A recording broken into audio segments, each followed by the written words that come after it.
வணக்கம். வாங்க இன்னைக்கு தக்காளி சட்னி எப்படி பண்றதுன்னு பார்க்கலாங்க. இந்த சட்னி பார்த்தீங்கன்னா இட்லி, தோசை, பூரி, உப்பு உருண்டை, அரிசி உப்புமா எல்லாத்துக்கும் நல்லா இருக்குங்க. அதுக்கு தேவையான பொருட்கள் பார்த்தீங்கன்னா இப்போ தக்காளி பழம் ஒரு 1/2 கிலோ தக்காளி பழம் எடுத்து வச்சிருக்கேங்க.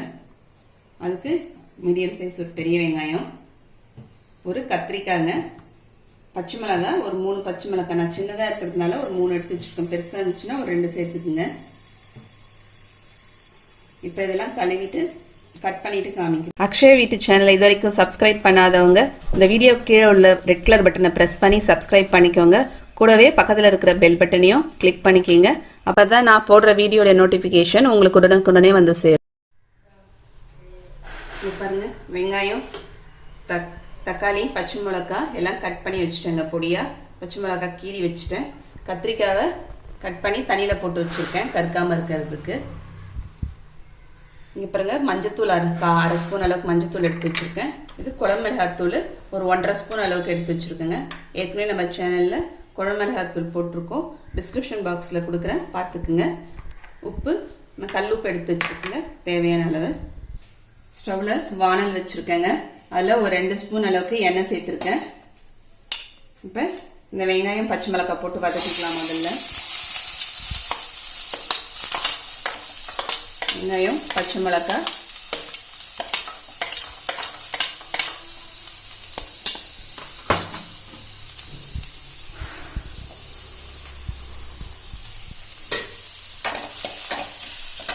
இந்த கத்திரிக்காவையும் அதிலே போட்டுடலாங்க.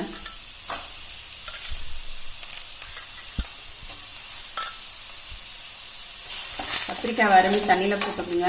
கத்திரிக்காய் கருக்காமல் இருக்கும். இன்னும் கலர் மாறிடும், கருப்பாயிடும்.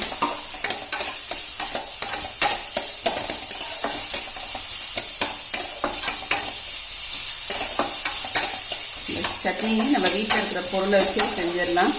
ரொம்ப நல்லா இருக்குங்க சாப்பிட்றதுக்கு.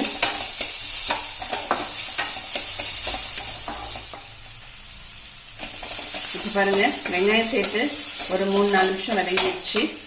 இப்போ நம்ம அரிஞ்சு வச்சிருக்க தக்காளி பழத்தை சேர்த்துக்கலாம்.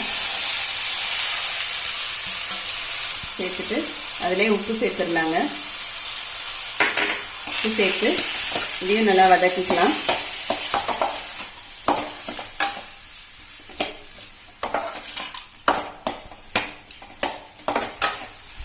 கொஞ்ச நேரம் வதங்கிட்டோங்க தக்காளி பழம். இங்கே பாருங்க, தக்காளி பழம் நல்லா குழைய வதங்கிடுச்சு. இந்த மாதிரி தோசை கரண்டியால் இருந்துச்சுன்னா நம்ம இதை மாதிரி கொத்தி விட்டு நல்லா இந்த மாதிரி வதக்கிக்கலாம். இப்போ இதில் மஞ்சத்தூள் சேர்த்துடலாங்க. குழம்பு மிளகாத்தூள் 1.5 ஸ்பூன் சேர்த்துக்கிறேங்க. சேர்த்துட்டு இதையும் ஒரு கலந்துடலாம்.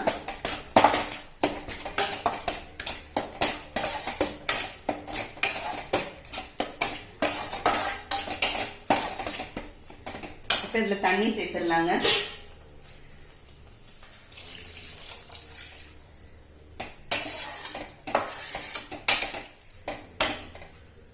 இந்த டம்ளரால 1 டம்ளர் தண்ணி சேர்த்துருக்கேங்க.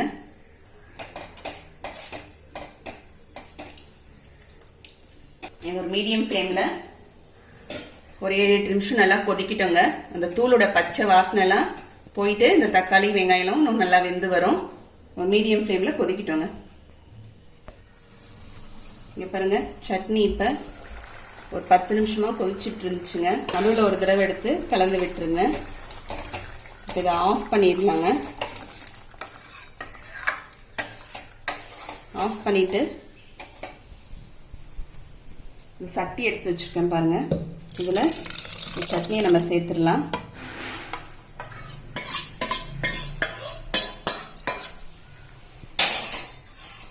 சேர்த்துட்டு இந்த மாதிரி மத்து வச்சு அதை நல்லா கடைஞ்சி விட்டுக்கலாங்க. இந்த மாதிரி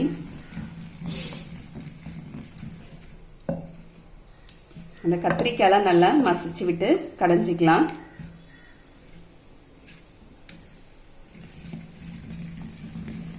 மிக்சியில் போட்டு அரைச்சிடாதீங்க. மிக்சியில் போட்டு அரைச்சிட்டிங்கன்னா நல்லா இருக்காது.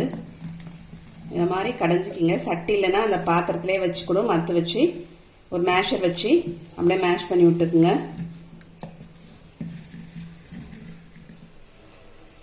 பாருங்க இப்போ தாளிக்கிறதுக்கு வானல் அதே வானலில் எண்ணெய் ஊற்றி வச்சுருக்கேங்க 1 ஸ்பூனு. அதில் எண்ணெய் காஞ்சிச்சு. இப்போ கடுகு சேர்த்துக்கலாம். ஒரு 1/2 ஸ்பூன் அளவு கடுகு சேர்த்துக்கிறேங்க.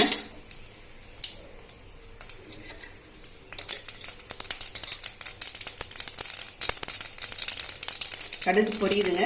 இப்போ சோம்பு சேர்த்துக்கலாம். ஒரு 1/2 ஸ்பூன் அளவுக்கு. 1 ஸ்பூன் உளுத்தம்பருப்பு சேர்த்துக்கிறேங்க.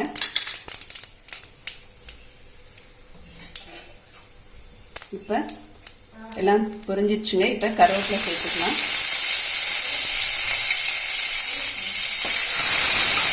சேர்த்துட்டு நம்ம கடைஞ்சி வச்சுருக்க சட்னியை இதில் சேர்த்துடலாங்க. இது ஒரு கொதி வந்தோடனே ஆஃப் பண்ணிட வேண்டியதுதாங்க. சட்னிக்கு எண்ணெயும் கம்மியாக தான் ஆகும். வதக்கிறதுக்கு ஒரு 2 ஸ்பூன் எண்ணெய்னா தாளிக்கிறதுக்கு 1 ஸ்பூன் எண்ணெய்.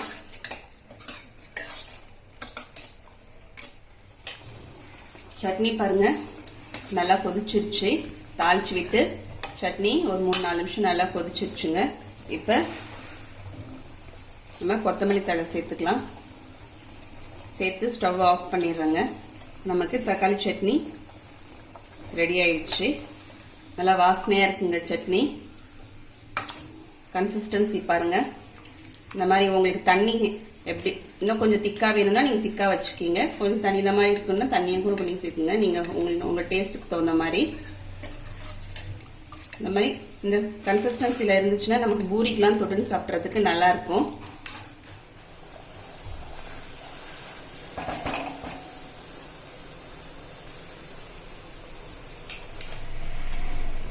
இப்போ பாருங்க நாங்கள் பூரியோடு சாப்பிட போகிறோம். சுட சுட காலையில் பூரி சட்னி.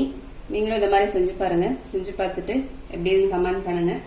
இந்த வீடியோ பிடிச்சிருந்தா லைக் பண்ணுங்கள். உங்கள் ஃப்ரெண்ட்ஸ்க்கும் ரிலேட்டிவ்ஸ்க்கும் ஷேர் பண்ணுங்கள். மறக்காமல் சப்ஸ்கிரைப் பண்ணுங்கள். கூடவே பக்கத்தில் இருக்க பெல் பட்டனையும் ப்ரெஸ் பண்ணிடுங்க. அடுத்த வீடியோவில் பார்க்கலாம். தேங்க்யூ.